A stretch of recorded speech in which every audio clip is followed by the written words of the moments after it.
In this video lesson, I wanted to talk with you about another property that you'll need to know in dealing with polynomials in algebra, and it's called the addition rule, and it basically governs how you go about adding two different polynomials together. And I'd like to just share an example with you and then discuss the example to help you understand how it works. So let's say you had two polynomials. One is called p of x, and let's say you had another polynomial q of x.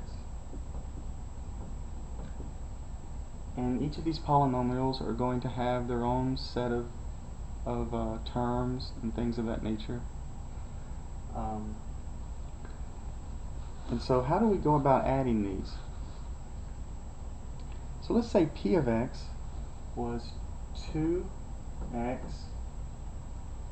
to the third minus 7x squared plus 4x minus 5. And let's say q of x was 5x squared minus 2x plus 6. And let's say we want to add those together. We want to know what would be if we had p of x plus q of x. Well, the way it works is very simple.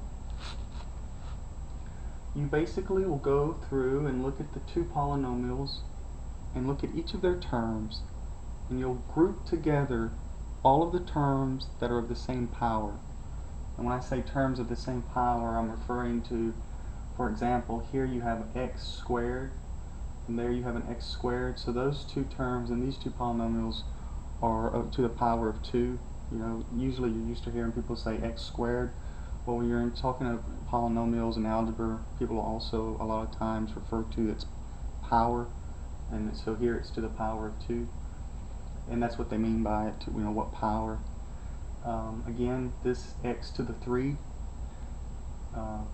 Another way of saying that is x to the power of 3.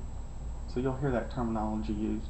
So basically, it's very straightforward. In order to add these two polynomials together, you first group all of the terms of the same power together, and then you simplify it down. So let's do that. Well, what's the highest power we have in these two polynomials? I see 2x to the power of 3. So that's easy because there's not anything to the power of 3 in q of x, so that grouping will just be 2x power of 3. Very simple. So it you could just say that kind of carries through. Well, what's the next power down? The next term, the powers down, is to the power of 2. I see two terms that are of the power of 2. There's 5x squared and a negative 7x squared. Okay. What else do we have? What's the next power down? We have power of 1, just terms to the x.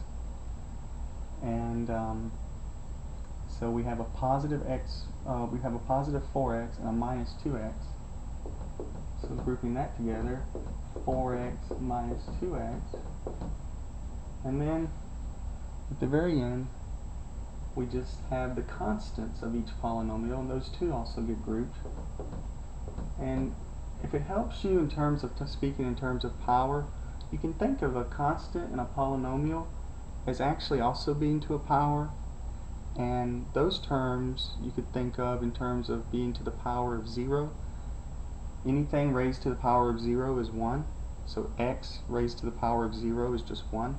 So here where you see this 6 and this negative 5, you could think of those as being terms to the power of 0, just as these were power of 1, power of 2, power of 3, just in case that helps you keep the structure of what we're doing the same. But if that confuses you, don't worry about it, it's not important for now. So grouping this, positive 6 plus minus 5, which just gives us a positive 1, so I'll just put that on at the end. So now that we have them grouped, we can simplify. Well, again, there's nothing to simplify further there. It's just 2x to the 3 for the time being. A negative 7 and a positive 5 gives you a negative 2 x squared. Positive 4 and a negative 2 gives you a positive 2x, and then the plus 1. The constant just carries through. Well, the only thing left to do is to simplify. And again, this is a perfectly good answer in general. A lot of teachers are sticklers, and they like to have, a lot of teachers like to see the first term or the highest power have a coefficient of 1. This is a perfectly acceptable form, but some teachers prefer to have you divide through by the coefficient of the largest power. And if we divide through, basically, you just take